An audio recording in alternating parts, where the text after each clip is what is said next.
Kunzang, renowned fortune teller, on the return of the Tibetans to their native country. I can see 5 snow mountains. Between the first and the 5th is a snow lion, but the Tibetan flag is visible on the smallest one.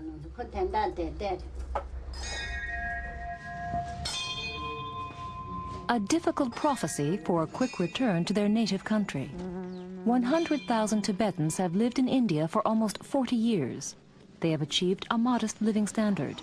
By Indian standards, it's considerable.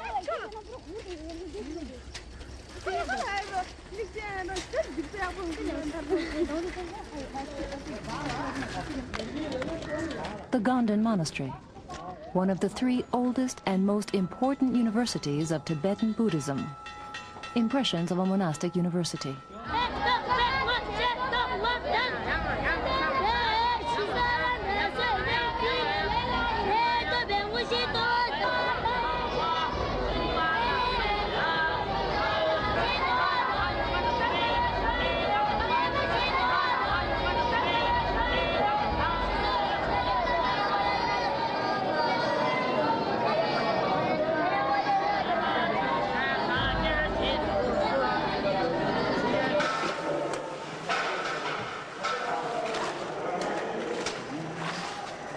The monastery is large.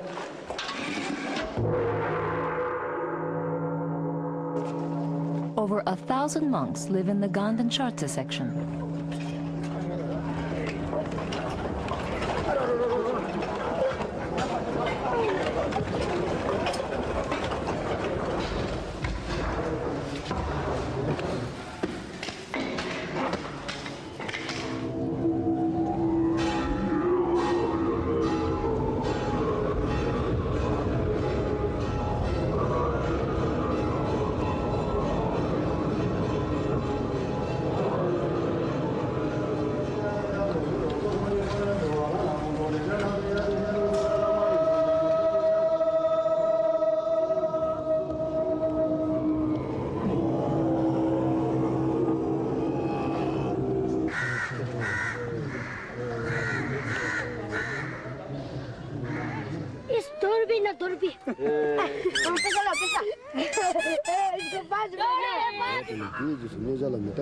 Preparation for philosophical debate.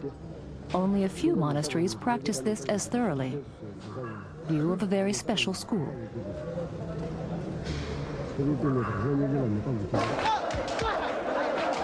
Two hours a day, the ritual of questions and answers on Buddhist philosophy. Precise logic at the highest level.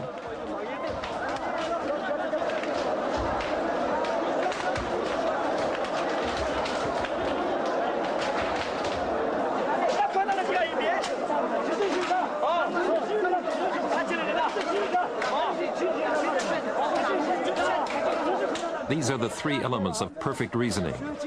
The object is created and everything created is impermanent.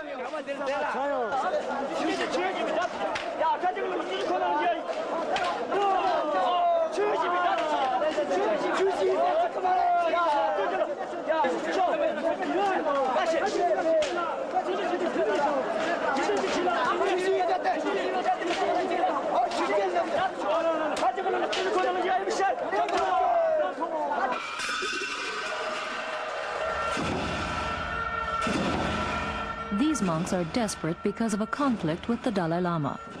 They grant us entry into this temple.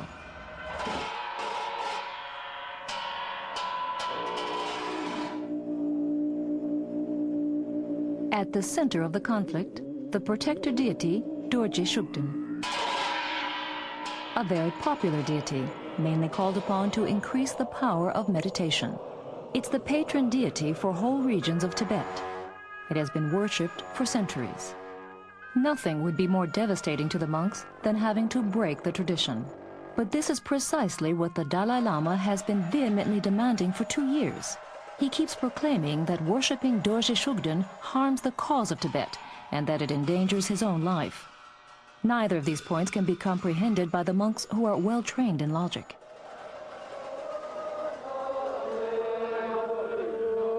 An unusual scene, inconceivable a few years ago.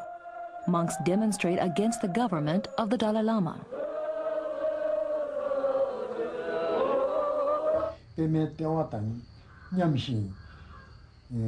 This man was present at the demonstration. Geshe Phuntsog Tsultrim is 64 years old and tells us that he's going through the saddest moments of his life. We had asked our teachers to initiate us into the practice of this deity. Now we have either to act against the words of these great masters or disregard the Dalai Lama's ban. I deeply regret that I could not have died a few years ago, before this ban.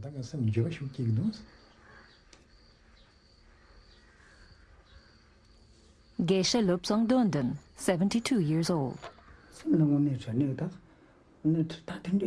On the one hand, we cannot speak with the Dalai Lama. On the other hand, we have no choice but to act against his words. I keep thinking, if only I were already dead.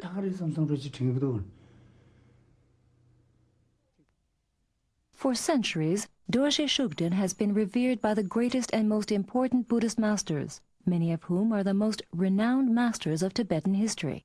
One of them was the Dalai Lama's teacher. If the Dalai Lama thinks that all great masters were mistaken, he denies them their qualification as well. They would not be great masters. All the great masters who have worshipped this deity for the past 300 years, were they all wrong? They are wrong. Wrong? Yes. Wrong. That is all His Holiness says about the old masters. A ban that shakes many Tibetan Buddhists at the core of their faith. In just one monastery in southern India, about 1,000 monks refuse to comply with the Dalai Lama's decision. Anonymous threats are spread against anyone who refuses to obey his directives. Whoever reveres Dorje Shugden must be targeted and firmly opposed. We must bring them before the public. They have to be killed. Among the targets are 2 young lamas. We will interrupt their lives and their activities. The disciplinary master of this monastery received the following letter during our visit. You will be dead in 7 days' time. After expressing concern about the Dalai Lama's ban, this retired minister was attacked with a knife. He barely survived.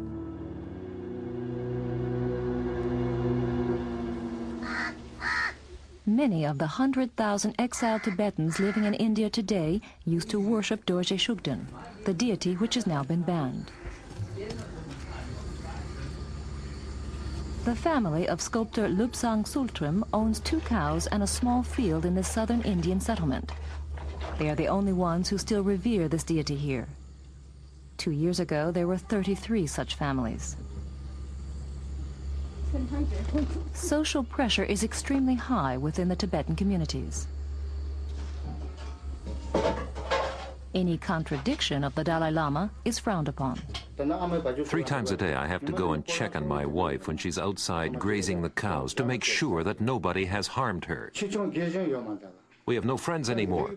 Everyone makes life difficult for us. We can't go on living like this.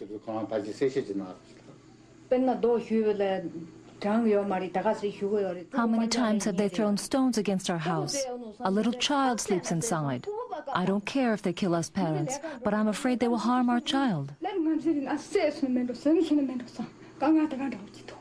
Every time I go to work, I'm scared they will kill my child or kidnap him before I get back. At meetings, they all look at me with contempt, even old friends. We live in constant fear.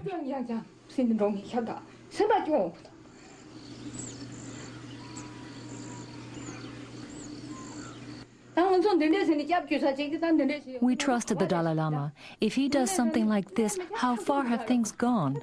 We still live in the Tibetan community, but we don't belong there anymore. They have excluded us completely.